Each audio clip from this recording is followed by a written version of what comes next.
Welcome to This Club Sucks, grief support for parents after the lasagnas are long gone. I am your host, Melissa Monroe, here with my co-host, Alexandria Seamock. Each week we record our child loss chat on Twitter Spaces, where we explore topics around grief and trauma.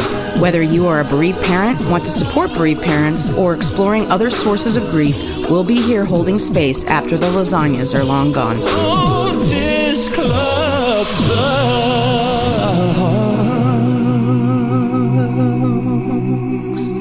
Today, our guest is Myrah Tee, and we're going to be discussing miscarriage. Miscarriage is fairly common. Recent studies show that approximately 1 in 4 pregnancies result in a miscarriage. Now, while I have lost a child that was born, my child was 2 years old when she died, I don't have experience with miscarriage, but it is something that is often overlooked in our culture. So I wanted to bring on Myrah, who is a beautiful writer and artist and does many, many things to open up the discussion around miscarriage. Myrah, would you like to introduce yourself to everyone? Sure. So my name is Myrah. I want to start by saying it's really good to be here. I'm so thankful for Melissa inviting me. I actually started this journey just this year, a few months ago. I experienced what was actually my 4th miscarriage, but it was later on. It wasn't as early as the others before. And so it really kind of hit me, and I started doing research over it, and yeah, that led me to here. I'm so glad and so grateful to be here. I just want to spread positivity to everyone, and I just want people to learn that they can grow through those experiences. Well, it's a beautiful message, Myrah, and we're so happy to have you here. Now, you have other children, or your miscarriages happened before you had children, or what, if you don't mind sharing, of course. If it's too difficult to share, that's fine. We have many other ways we can discuss the topic, but do you want to talk to us about your timeline? Yeah, that's fine. So my first miscarriage, I was 18 and kind of not ready for a child, and I really didn't understand what was happening. And the hospital I went to, they weren't really good at what they did, so they basically just gave me medicine and sent me on my way. They said, "Oh, you had a miscarriage," and just sent me on my way. The second miscarriage I had was just a couple years later. I was 21, and me and my husband were trying to conceive, and we miscarried with that baby, and it was what they called an ectopic pregnancy. And I wasn't very far along. I was about 4 weeks, maybe. And then I had my oldest son, who's 4 now. And then I had another miscarriage right after him. I had him by cesarean, and I had a miscarriage right after him because of the medicine they gave me for birth control. It actually caused the miscarriage. So shortly after that, I got pregnant again and had my youngest son. And then I just experienced a miscarriage back in April, where I was actually further along. I was in my 2nd trimester, literally days away from finding out the gender. So it was hard. The main thing that with miscarriage is your mental state. We suffer really badly in our mental health, especially since we do already have all of those hormones pumping through our body, and then you have to experience the drop. You never actually, it's not like you have a miscarriage and then boom, those hormones are gone. You still go through everything. So I still had breast milk. I still have breast milk now from it, and so all of those things I'm still dealing with, and then there's just no baby. Yes, that's, first of all, I'm so sorry. And that is, from what I understand from having patients that have suffered miscarriage and many friends, and Many of my bereaved parent friends have also had miscarriage in addition to the loss of their child that was born. The hormone thing cannot be ignored. Your body is still cruising along, like, in some ways, like a baby's there, and there's a massive hormonal drop when you're pregnant, and then if you lose the pregnancy, some of those hormones just start to tank, and it really does affect you mentally. It affects your nervous system. It affects every single part of you. Not to mention the emotional impact. In physics, they talk about there's potential energy and there's kinetic energy. And from what I can tell, when there's a miscarriage, the loss is potential energy. Like, you're losing the potential of this child. And I think that complicates the grief sometimes. Again, from what I observe, I haven't experienced this myself, but from what I observe, it's tricky because you don't know who you're grieving exactly. And that brings on a whole nother level of grief. Did you find that to be true, Myrah? Absolutely. I struggle even till this day, just with the thought of it. I wanted to name my child, and then I decided that it was best if I didn't. Just a lot of things that I struggled with, because it was kind of like, how do I grieve somebody that hasn't even entered the world yet? Does it really count as a loss? And so it's been really stressful, but I have finally learned how to cope with it. I always tell people that we're coping. We're not going to forget. We're not going to just be healed all of a sudden. It just doesn't work that way. I mean, but we also have to be thankful for the experience. I don't think I would have ever gone to this extent with my writing if it weren't for my miscarriage. So it does change you. I was depressed for at least 6 weeks. I wouldn't come out the house. I didn't want to talk to anyone. I just kind of shut down. And I realized that it is normal to an extent, but I also have two other kids who are relying on me. So I can't just shut down. I have to keep going, and I have to get up for them every day. So I mean, it's really stressful, but I think that when we learn about grief, it kind of changes, the way we deal with it. Absolutely. And that is having other children that you have to take care of. It is listed as one of the things that can create a complicated grief. Others are other predictors of complicated, quote unquote, the diagnosed complicated grief are lack of social support, pre-existing relationship issues, absence of surviving children, or the presence of surviving children, termination due to birth defects. And there's just not enough research in this area to start with. But you touched on something that I really wanted to address today, which is not being sure that it's a quote legitimate loss. It's absolutely a legitimate loss, but society tends to treat it as less socially acceptable, which can lead folks to want to isolate. Who wants to share if their pain is going to be dismissed? Who wants to hear, like, oh, well, you can try again, moments or days after you've suffered a devastating loss. So having it not feel, quote, socially acceptable can obviously complicate the grief. I want to open this up to anyone else that might have a question or a comment.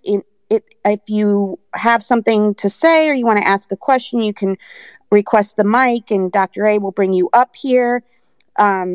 where the emojis are, there's a hand raising emoji all the way to the right. That's how you can raise your hand. Dr. A. Hi, Myrah. Hi, Melissa. Hi, everyone. Heather, Rachel, some of the other names I can't read and I don't know you yet, so I apologize. When I had my miscarriage, it was in 81. I was in grad school, and even my gynecologist did not mention postpartum depression. So, Myrah, I'm wondering, how did you know it was postpartum depression? I mean, did the doctor tell you, or family, or did you figure it out for yourself? Honestly, I figured it out for myself. I did a lot of research. I have a friend who suffered just awfully with PTSD. And so, kind of that knowledge of her and then my own knowledge, I kind of realized that, hey, this is what you're dealing with. I have had PTSD several times, and then that toppled with anxiety. So, it's it's different, but I feel like once you get your mind out of that cloud that kind of covers you, you kind of start to realize, hey, something wasn't right. Our doctors here are not what they should be, and so we don't actually get the care that we should receive, especially during miscarriage. I've had doctors tell me exactly what Melissa was saying, like, oh, you can just try again. Like they'll come in the room with you telling you this and then say, oh, just try again. So it's it's really just hit or miss. And so I kind of just did my own research on it. Um, I needed to bring myself out of it, and that's all I knew. So I knew by building knowledge for it, that was the best way for me to overcome it. You're a force of nature, Myrah. I'm so proud of you. Four miscarriages is just really, it's a lot. One of the things they speak about, and one of the articles that we're going to be posting up in the nest and down in the chat and on my page somehow, one of the things they speak about with miscarriage is retroactive bargaining. And I know that this is absolutely something I did after the loss of my 2-year-old. So I can imagine that it also would occur in miscarriage. In retroactive bargaining, you're spending a lot of emotional energy trying to explain why. Maybe if I didn't go to the store that day, maybe if I would have gone to the doctor one day earlier, maybe if I didn't eat that blackberry pie, maybe if you just start, and a lot of it isn't logical, and you might even be aware that it's not logical, but your brain is stuck and your heart is stuck in just trying to make sense of why. And it's often the retroactive bargaining is invested in self-blame and guilt, because with especially with miscarriage, we often don't know why. We usually don't know why. Normally when when a child that's been born dies, we do know why. I still, to this day, it's been 9 years, we don't know why my child died. We will probably never know why my child died. And so that is one part of the aftermath of miscarriage I can really relate to, is the retroactive bargaining when there's nothing obvious to blame.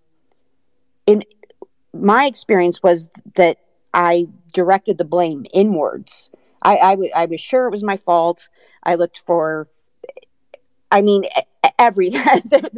everything. I turned everything into a guilt trip. And I was also aware that it was illogical and unhealthy, but I couldn't stop doing it. So I had to do trauma therapy, and it's part of trauma. But I wonder if Myrah or any of the other listeners here had some experience with that retroactive bargaining and the self-blame that they wanted to share. I did. I had so many thoughts when it came to the loss. I blamed myself. I had actually started being more active because of my pregnancy. So I bounced from blaming that to, hey, you shouldn't have walked to the store that day, or you shouldn't have drank that caffeine, that little bit of caffeine that you had. You shouldn't have done that. And um, the only reason that I felt like I was able to kind of cope with that is I did speak to the doctor. I said, hey, can you tell me what happened? Do you know what caused this? And he literally said it is something that just happens. He said we can't explain why. There's nothing that you did. There's nothing that you could have done to prevent it. And so, but I did bounce back and forth. I think that was the first few weeks of my depression. That's all I did. It was just constant, and uh, it was it was a rough time. But I'm so thankful that I pulled myself up out of that. And I'm grateful that you did as well, because I know what a hell that guilt loop is. It was I write about this in my book that I just finished. There was a point where my mom walked up to me. I was in the hallway and I couldn't remember why I was in the hallway. This is like hours after my daughter died. I couldn't remember why I was in the hallway. So I was in the hallway trying to remember why I was in the hallway, and a little awestruck that I didn't remember why I was in the hallway. And my mom walked up to me, and I just looked at her and said, the guilt is going to kill me. I have to figure out how to, and this just blurted out. There was no thought process whatsoever before this shot out of my mouth at my poor mother. I said, the guilt's going to kill me. It feels like I have millions of packets of plutonium in me, and they're popping open one at a time. And that one's not going to kill me, and that one's not going to kill me, and that one's not going to kill me. But combined, these little packets of guilt are going to literally kill me, and I have to figure out what to do about it. I was keenly aware that it was a problem, but I had no idea how to stop it because my brain was so broken. And my mom my mom looked terrified, obviously. I still feel bad about this. But again, there was no thought. It just came out of my mouth. I was standing there trying to remember I was in the hallway.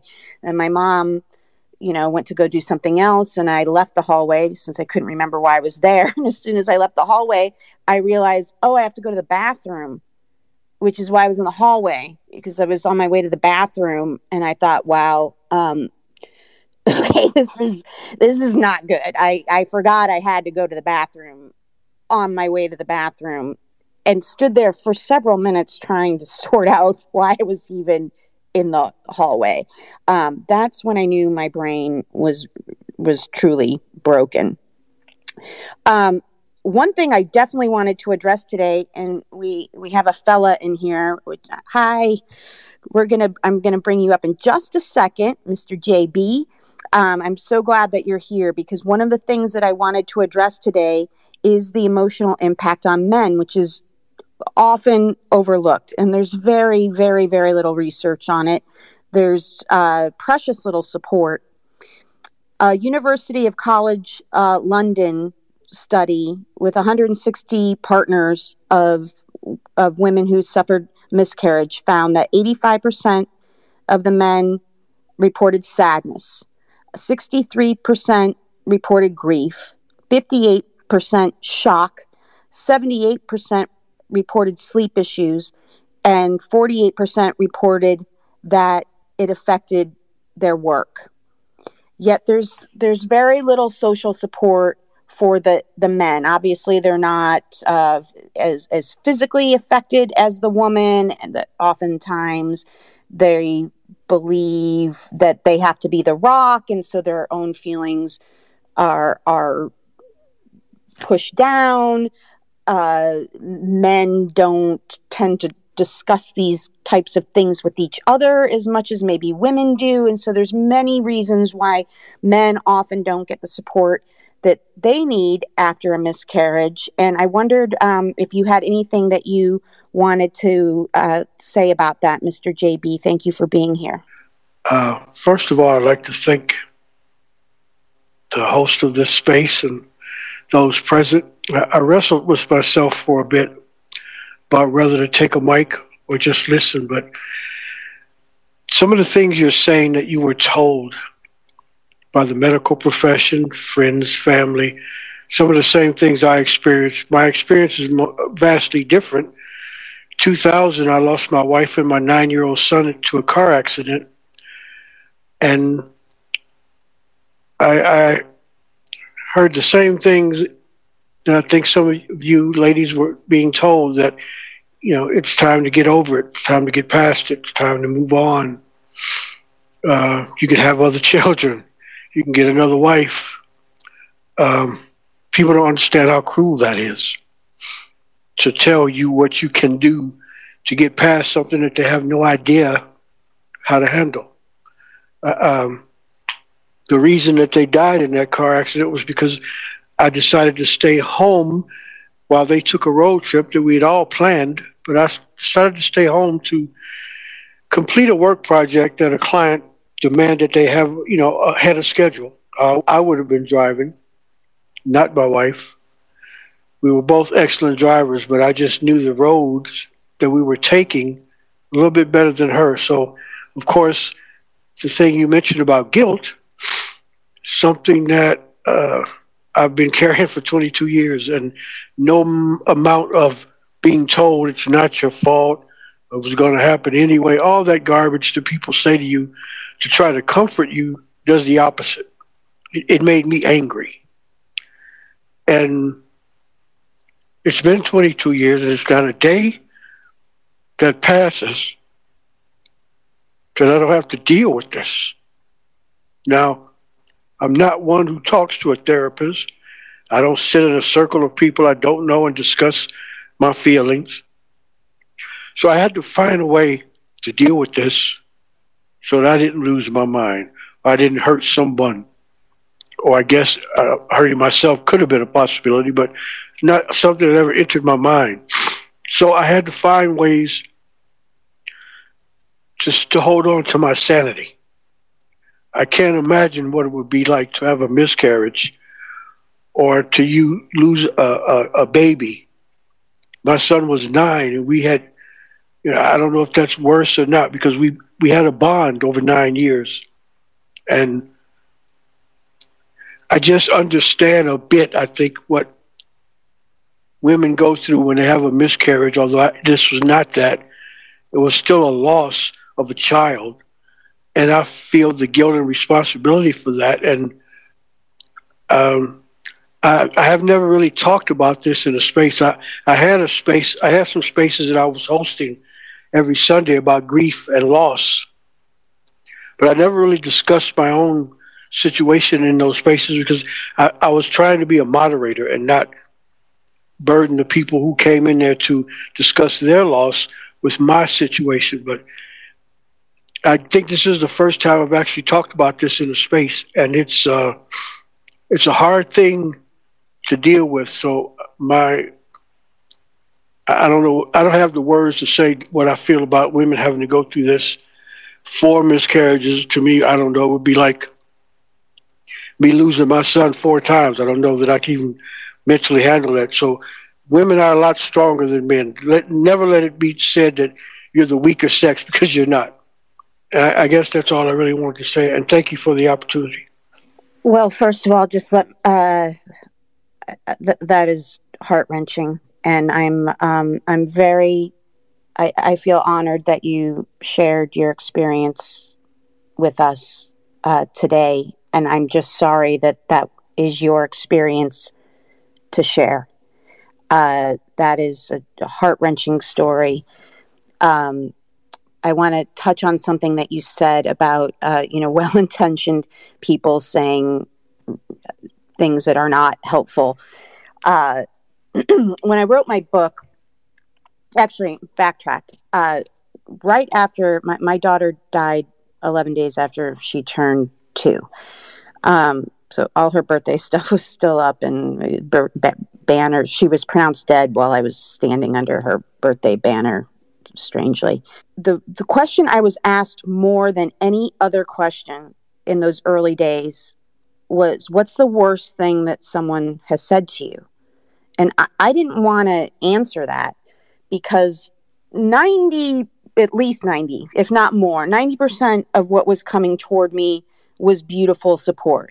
I felt very fortunate that I was surrounded with really some high quality support. Even the woman that did our services told my mother that she and my father that she had never seen the level of support that we were receiving after my daughter died. That said, there was still some humdingers that people said. And so I developed this smile, hug 'em, walk away technique. One thing I had trouble with were people saying, it's okay, she's an angel now.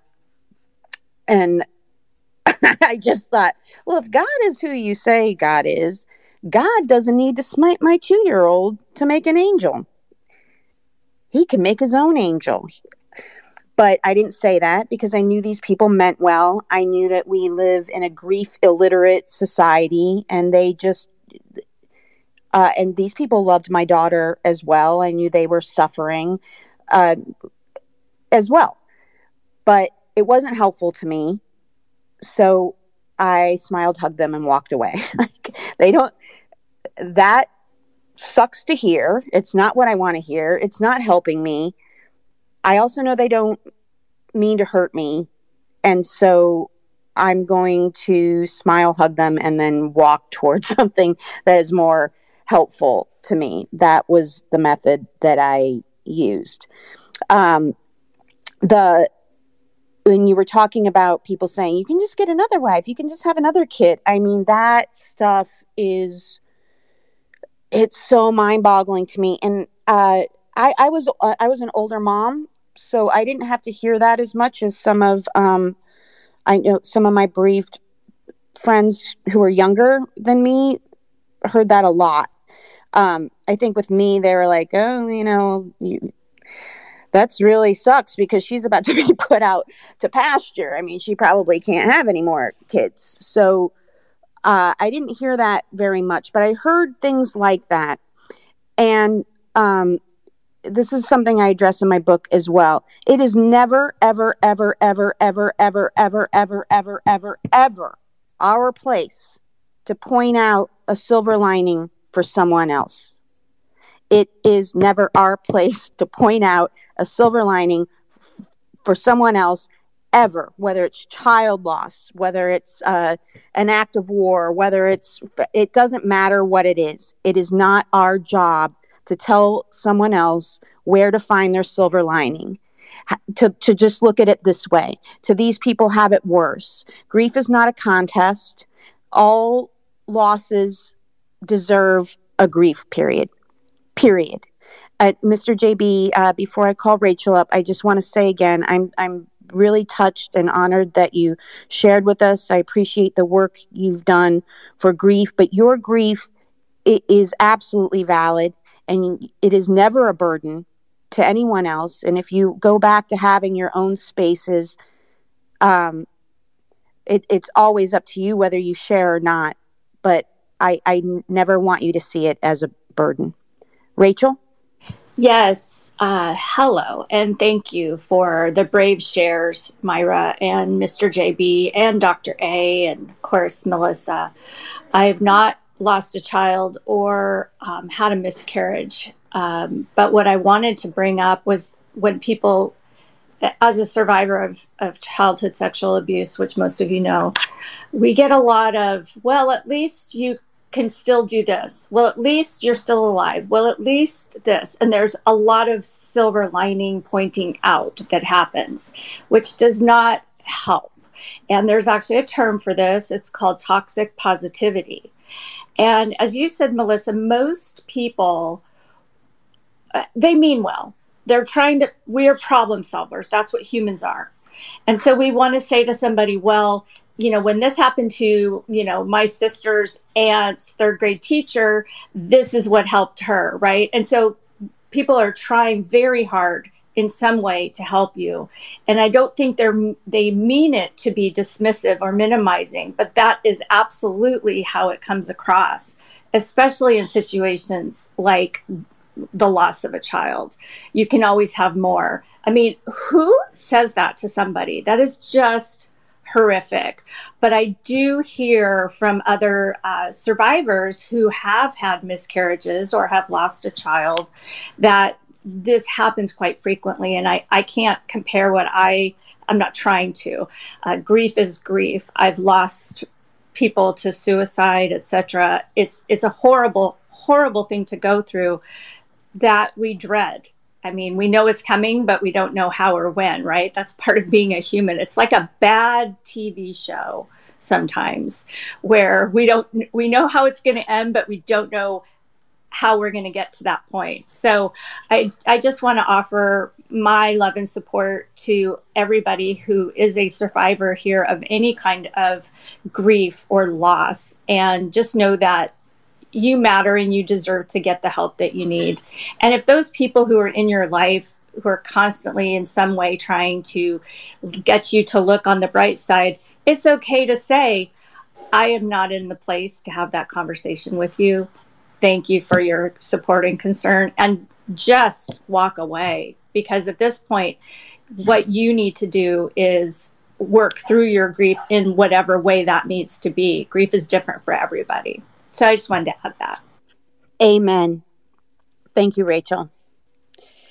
It's true. It is never, never our place to point out a silver lining for someone else. It just is not.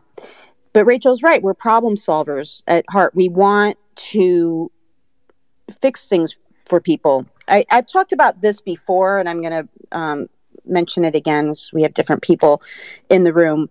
One thing that I found really staggering, truly staggering, after Alice died was the only people that said, quote, stupid things to me were parents. None of my single friends who didn't have children said anything insensitive to me, ever, still to this day, 9 years later. Anything that was insensitive, anything that was in that, like, well, at least this, at least that, well, she's an angel now. That might be helpful to someone else. I didn't find it helpful at all myself. They were all parents. There was one person, and again, I'm not saying any of this to shame these people. Everyone who was there, anyone that tried to comfort me, however poorly, meant well and are beautiful people. We live in a grief illiterate society, and that is part of why I do this, to try to change that in my small corner of the world, at least. But it was about 11 days after, I think I've discussed this on another space. It was about 11 days after, for some reason, I thought it was a good idea to go to this neighborhood, backyard party. I didn't really want to go, but Grace my elder daughter had been around grieving, hysterical, repressed adults for days. And there were going to be a lot of kids at this party. And I thought, okay, it's all neighbors. It's all people who are kind of here. It's all people that know me. Grace could, I'll be protected, and Grace no one's going to expect much of me. And Grace can play with some children, which I felt she needed to do. But a mom who I knew really well and who's a really lovely person asked me, how are the grandparents? And I said, oh, well, they're devastated. And she said, still? I didn't even know what to say. It was 11 days after. I was like, yeah. And I'm pretty sure they're going to be devastated in 10 years as well. I didn't say that, though, out loud. I smiled, hugged her, and walked away because that was my method and it was working, and I stuck to it. Mr. JB, and then I'm going to bring Myrah back up here. I appreciate the time. I just want to say this one more thing, and then I'm going to go back to listener. I think in American society, there is a need to talk when it's just best to be quiet and say nothing. If you don't know what to say to comfort somebody, then I think it's best to just be silent. There were a few people around me during the first year of this tragedy that never opened their mouths about it, and I got greater comfort from them than I did from the hundreds of people who thought they had some words of wisdom to impart upon me, and it made me angry. Most of the times I couldn't respond for worrying that I would say something extremely rude. So I just shut up, stared at them until they got embarrassed and walked away, and that was how I handled that. And again, I want to thank the host and co-host and the people in this room for listening. And it's sad that there aren't really classes or education on how to handle grief, either for yourself or for those who are loved ones or friends. Thanks again. I appreciate it. Thank you so much. I appreciate that share, and I absolutely can relate to feeling like saying I can't respond to what this person said because I don't want to be as rude to them as they were to me, because I didn't know, especially early. It took me a long time to get to an anger phase. But I thought, what if I hit my anger phase while I'm telling this person why that was not an okay thing to say to me? So I absolutely understand that. And I write about this as well. One of the best things that anyone said to me, and several people said it, was there are no words. That's absolutely true. I say that even though I've lost a child, that's often what I say. There are no words. I am well aware that there are no words that can make this better, that can make you feel better. Words cannot do it. And so, Mr. JB, you're absolutely right. The people who were most helpful to me just sat there with me, or they walked into the house and just kind of looked around to see what needed to be done, and they did it. They asked me what I was worried about, and I don't know how I'm going to get Grace to this thing. That I'll take Grace. I don't know how I'm going to, do this or that. They band some people together and get it done.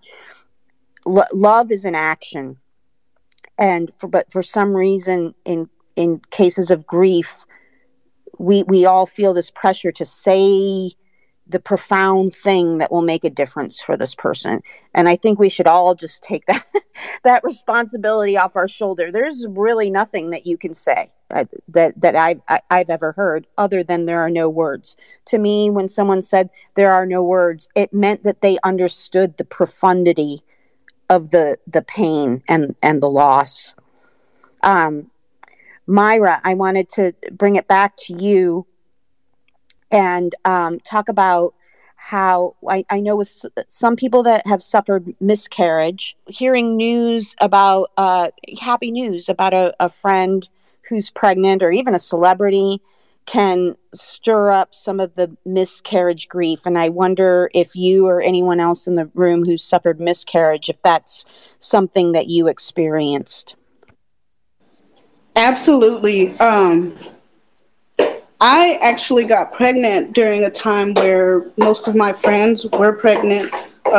In total, there was about 5 of us, and we were all pregnant around the same time. I was the last to get pregnant. So now I'm approaching that time where they're all having their babies. I've had 3 friends who had kids, and they all say, I don't know why. I guess kind of like you guys are saying, some of the stuff that people say, it just kind of, it's like, why would you say that? I've had them tell me, we didn't want to let you know that we were having a baby shower because we didn't want to bring up anything that might hurt your feelings or remind you of your miscarriage.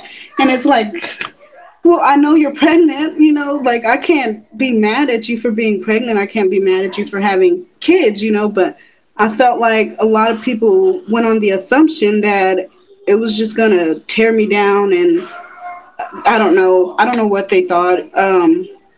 But I had one friend who just had her baby about a month ago, and she was one of the people that I would talk to, and I just one day realized that, why am I talking to you? Like, not to be rude, because I love her to death, but it was some of the stuff that she would say, like, oh, I've had a miscarriage before, you'll be fine, like, but it's like, we're different people. You handle things differently than I handle things. Her situation was entirely different from mine, and I was there as a silent supporter for her, and that's kind of the support that I wanted in return. Just be here. I know that you're here. Like, if I go to your house, let's eat ice cream and watch movies. Let's do something that's not you asking me 21 questions. Like, what did the doctor say? What did the doctors say to you? Do they know what happened? Were you doing this or were you doing that? And I'm like, none of this matters, like, let's celebrate the fact that you're going to have a baby, a safe delivery.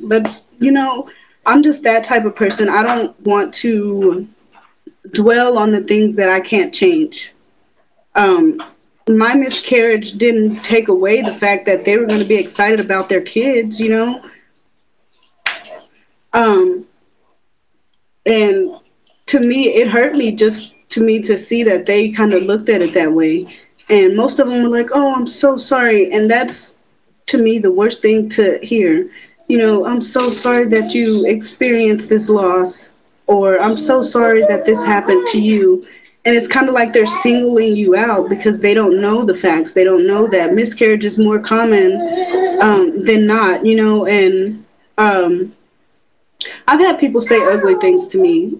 I've had people say, people will ask me about my husband and how he felt, but then they kind of try to make it like he shouldn't feel anything, and that's just not the case. So I put myself in a different situation. I try to place myself in other people's positions, and I think of how thankful I really am, how grateful I really am for the experiences that I have had and the way things have gone.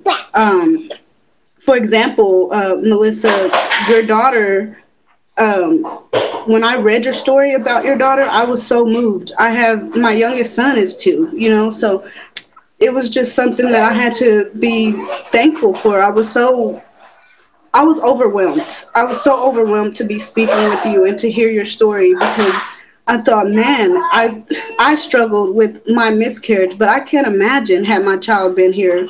I can't imagine that. And I'd never try to tell you how to grieve, and I'd never be like, oh, maybe you should do this, because what can you do? It's like you said, there are no words. And I think silence is something that people should practice. If I were there, I'd be silent. I just want you to know that I'm there. Thank you for your kind words. That means a lot to me. That's some of my other friends that have suffered miscarriage have had similar things happen with their friends, where there's assumptions both ways, frankly. They're the assumption that they can't handle it, or the assumption that they're unfazed by it, instead of just becoming curious. Asking, how do you feel about this? So it's really tough. And again, it comes down to having a grief illiterate society, and it comes down to us wanting to fix rather than ask. Also, I will say this, in the beginning, if people asked what I need, I couldn't articulate what I needed. So asking probably wouldn't have accomplished much anyway. I didn't know I had to go to the bathroom when I was in the middle of the hallway, for God's sakes. Like, I could not articulate. I knew I needed lots of things. I knew I needed lots of help. I was so overwhelmed. I didn't even know where to start, and I didn't know how to ask. And I could barely talk in the first few days. Speaking made me feel like I was going to collapse. It was so exhausting to talk. Oh, when you brought up people saying like, oh, did they say what happened? Da, da, da, da, da, da.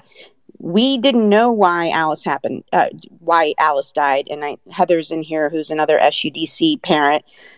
Heather didn't, neither one of us know, and we will probably never know why our children died. So being hammered with those questions when you're already internally, like, we talked about that retroactive bargaining earlier. Your brain is already just spiraling. Was it this? Was it that? Did I give her too much Tylenol? Did it? Was it because I walked on a Tuesday on a crack? Like, I mean, you're just going bananas trying to sort it out, and then to be hammered from the outside going, well, was it this? Did she smother? Did she da? I mean, it was enough that I had to tell people that line of questioning is taking me to a place that borders on suicide, and I need everyone to stop that. Luckily, my dear friend Bubba was there. He became basically my executive functioning. He became my press secretary. He filtered the information coming to me and going away from me, and he handled all of the services and all the people coming and going, and the coroners and the doctors and the funeral people and the family coming in and out of town. And I mean, what I would have done without him, I have no idea. I would take a bullet for him, no problem. But I had to say to him, people, you need to disseminate to the masses that they cannot do that to me. Like it's making me border on going bye-bye, and I can't, because I have another child, and I can't do it anyway because it's not it's not the story I want it's not how I want my story to end. I feel like I have things that I still have to do here, but I had to have someone disseminate that information for me. You don't come to, and I would say, I mean, I have yet to talk to any bereaved parent that wants to be hammered with whether it's a miscarriage or a child that was born and died after birth.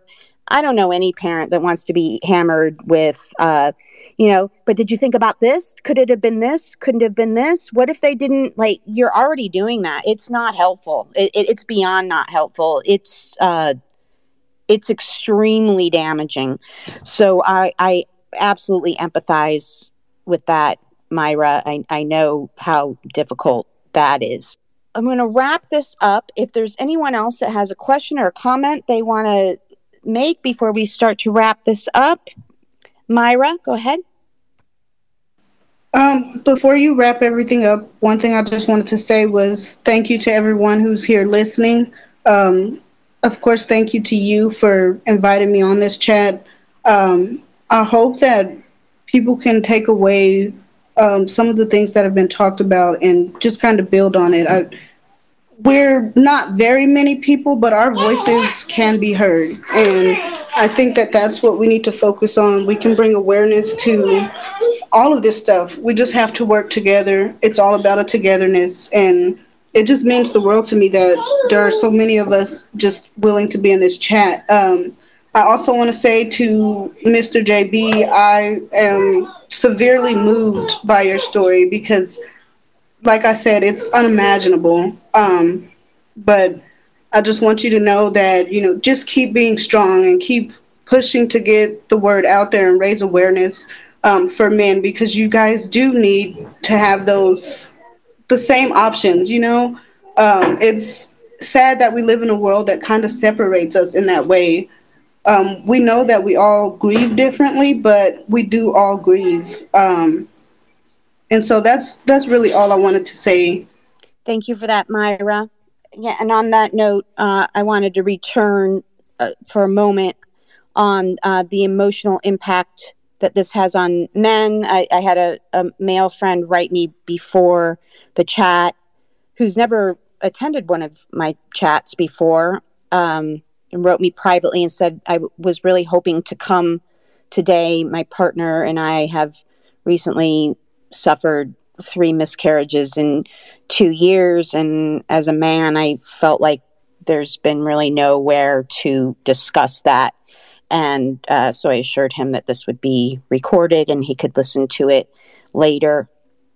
But yes, the men often don't have as much support for the reasons we spoke of earlier. So it's something that I know that I personally am going to try to be more cognizant of going forward. And that grief for miscarriage in general can be, quote, less socially acceptable. There's more of an expectation that you should just move on, that you can try again, that you can, and these things. And instead of allowing the person to just have their period of grief. Again, in our society, we tend to pathologize grief. Grief is not a pathology. Grief is a natural response to loss. And it has to run its course or we have bigger problems. And there needs to be space for grief. We have to have time for grief. We have to be allowed to grieve in whatever way it is that we need to grieve. And the most important part of that is, in my opinion, is support. And support requires a grief and trauma educated community. Unfortunately, most of us have not taken the time to become grief or trauma literate until we've needed grief and trauma literacy ourselves. And in the early days of our grief and trauma is not the time to expect us to become educators. But I did know from the beginning, it was clear to me. I always knew that we were grief and trauma illiterate because of my work. But it became really obvious once I was in need of grief and trauma support, just how illiterate we were. And I knew that part of my healing eventually, when I was able, would be to try to make these topics easier to discuss and to have them discussed before we need them. If there were so many things that I went through, and I'm sure you, Myrah, and Heather, and everyone else, and Mr. JB, everyone else in here, Rachel, Dr. A, all of us, there are so many things that, we've learned and our friends learned because of our grief and trauma that, had they known before, would have been so much more helpful. And I can't change what has already happened, but I can do my little part to try to make my little corner of the world better and help people start to become more comfortable with these types of conversations. None of us are getting out of here without some grief. Some of us will get out of here without some big T trauma. I don't know that any of us really get out of here without some little T trauma. If you have, let me know. I want to interview you and see what that's like. And I would be fascinated. But most of us have had at least small T trauma. And so I just feel it's really important that we have these conversations. I just want to wrap this up with some advice that was posted in the Nest and in one of the articles in the Nest and on the chat. We're going to start doing the articles in the chat function at the bottom there so that they always stay with this link, so that if people listen to this link later, they will also be able to see the related articles that were helpful. Because otherwise, if they're only in the Nest, then they get lost. But things that we can do after a miscarriage to help us are, and this is from a psychologist, is to and most importantly, feel it. You have to have your feelings. Let your feelings be whatever your feelings are. And if there are people around you that don't like how your feelings are, then you need to get somewhere where you're able to feel your feelings. That is the most important. Secondly, go slowly and allow help. If you're like me, you had to learn how to allow help. That was not, I like to be the helper. I had to really learn to accept help. Even before Alice died. After Alice died, I still felt myself resisting the help, but there was some part of my brain, flipped and said, look, dummy, this is too big for one person. You're going to have to suck it up and allow some help. Oh, number one, feel it and do whatever you have to do in your life to give you that space to feel it. Secondly, go slowly, allow people to help you. Help educate them about what you need, what Myrah needs and what I need and what Rachel needs and Heather needs and Mr. JB needs might not be the same thing. Some of them are going to have some of the needs are going to have a common theme, but people are going to need different things.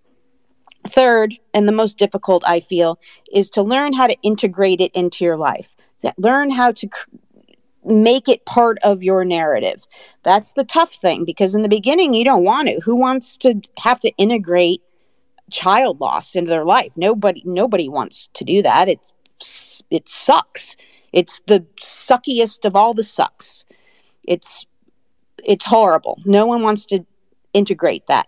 But at some point, when you are able to think about starting that process, I feel that you will find that that's where the real healing begins. With miscarriage, again, it can be a little tricky because you don't know exactly who you're grieving. It's all kinetic energy. It's all potential energy. The child, you don't know who the child was yet. So some people have recommended things like writing a letter to the baby, figuring out how to incorporate that into your story. And it can be anything. It can be literally anything. Fourth is peer support. Peer support is so important. I was happy that I was an older mom because my peers were older, and the older you are, the more likely you've gone through some shit. The more shit you've gone through, the better able you are to be present for other people's shit. So peer support, so important. And fifth, therapy can be helpful if you're really feeling stuck and like you can't function. Again, I don't like the idea of pathologizing grief because grief is natural. But if you feel like your grief process is affecting your ability to parent your other children or complete your job, or it's making it difficult for you to sustain the relationships that matter to you, sometimes a little therapy with somebody that specializes in grief and or trauma can really make a difference. So I want to just thank my co-host, Alexandria. She's the best. Thank you, Myrah, for coming and speaking about your experience and sharing your heart. It means a lot to me to have you on here. Thank you, thank you, Mr. JB, for sharing. We really appreciate you opening up to us and sharing your story. And I'm sending you tons and tons of love. And thank you, everyone else, for being here. Rachel, always. Rachel's incredible. You should all follow Rachel. She does amazing work here in the Twitter sphere, and makes Twitter a redeemable place to exist. So thank you, Rachel. Thank you, everyone. I appreciate you all being here, and we will see you next week at 11. Blessings. Thank you for joining us today. For more information on the show or my other work, you can check out thisclubsucks.com or melissamariemmonroe.com, or you can find me on Twitter at @MMeaning. May you experience some gentleness on your path today.